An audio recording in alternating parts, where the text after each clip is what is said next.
After I hold my cute cat with all my love, something changes. He walks quietly into nature, and then sits still, not moving his body. But his eyes begin to travel everywhere. The wind moves softly, leaves whisper, birds call from far away.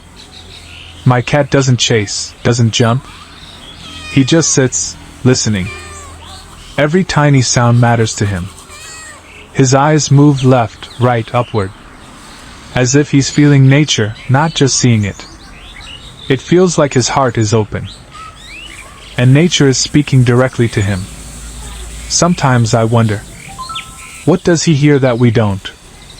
What does he feel that words can't explain?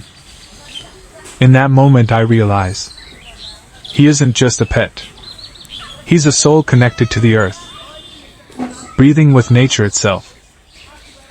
This is why I love him. Because in silence, he understands the world better than most of us ever will.